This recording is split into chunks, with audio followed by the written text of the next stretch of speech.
Hi. When I was a young MBA student at the Stanford GSB, a professor of mine got a Nobel Prize for his invention of modern portfolio theory, or MPT. That theory said that everything you need to know about a stock is already reflected in the market, that is, reflected in the price. Oh, yes, fundamental values did matter, but prices already reflected them. Now, none other than Warren Buffett mocked this theory. Buffett said he'd like to endow professorships that would teach MPT, presumably so he'd have people to buy what he sells and sell what he buys. In other words, he thought that MPT is nonsense. I think so too. Now, why is it nonsense? Because numbers cannot contain all the necessary information about stocks. Still, many still believe that numbers are everything in investing, and many of those do back testing of investing strategies. How would this or that buy and sell strategy have done in the past? In my opinion, this is even more foolish. Why? Because, as I said, not all stock information can be put in numbers. It's a simple statement, but I'm always surprised how strongly it is resisted, even by, or especially by, highly intelligent, highly educated people. That is, people who learned about life from books, or from professors, or from the internet. The only people who accept it, that investing does not only depend on numbers, are reporters, policemen, private detectives, and poker players. That is, those whose job involves real life, from up close and personal. These people understand that a big part of reality cannot be reduced to numbers. To make this statement clear, let me take a page from my book, The Sleuth Investor, and show you via an example why backtesting investment strategies is indeed super foolish.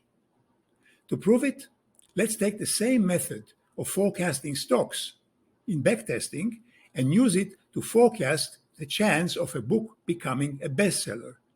The precise math is in the appendix to my book. Ready? Here goes. Assume you have all the data about the New York Times list of bestsellers of the last 75 years. One list per year.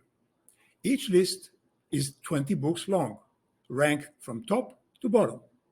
In other words, your target data set, the dependent variable, has 1,500 items, 20 times 75.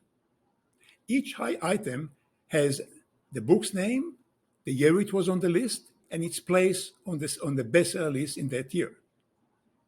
In the backtesting, we are trying to forecast where a book is going to be on that list, or whether it would be on the list at all, based on its fundamental data and price data.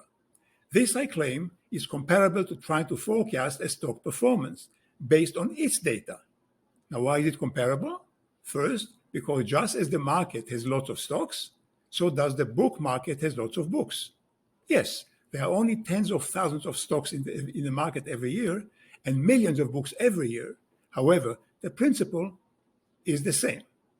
But second, there's plenty of data both about books and about stocks, which we can use to forecast the winners. In the market, we have the fundamental history and price history for every stock. Compustat, Bloomberg's, and other services will sell it to you. Not just the financial statements, but also price and volume data, day by day, hour by hour, even tick by tick. You only have to pay for it. That's the data that backtesters use to forecast future stock prices. Well, let's assume you also have the same exhaustive data about all the books every year. Like which data? Well, the size of the book, number of pages, weight of the book, type of paper, type of fonts, big caps or small caps, number of words per book, words per chapters, chapter per book, words per sentence, average number of syllables, you name it. Every book published is represented by all its numerical statistics, on which we can apply math. What kind of math? Any kind you want. Regression analysis, genetic algorithm, artificial intelligence, polynomial approximations, or any combination of the above. You can even use any software you like, C++ or MATLAB, neural nets, you decide. And oh yes, you also have an unlimited supply of workforce of graduate students who work for free, since you pay them with a PhD degree rather than pay them money. With me so far? Okay. Now let's apply all this brain power and computer power on the data set of book statistics. First, via simple regression, then via neural networks, some MATLAB functions, C++, whatever you want to do, just let your program rip. What you are looking for, of course, is a forecast of the book's place in the bestseller list based on all its numerical data. After all, this is also what backtesting does for stocks, no? Just as your backtesting tries to find the best performing books in the coming year, so does your investing backtesting try to find the coming year's best performing stocks, both based upon their published numerical data. Clear so far? All right. So now your team of PhDs crunch the numbers for the books and crunch and crunch and crunch again. It takes you a year before you finally have to admit that the task is impossible. Why impossible? Because despite all your efforts and all your math, you simply could not forecast the place of a book on the bestseller list simply based on its weight, length of sentences, number of pages, size of font, big cap or small cap, or whatever other attribute you can represent in numbers. So you end up your paper, which you publish, by concluding there are only two possibilities.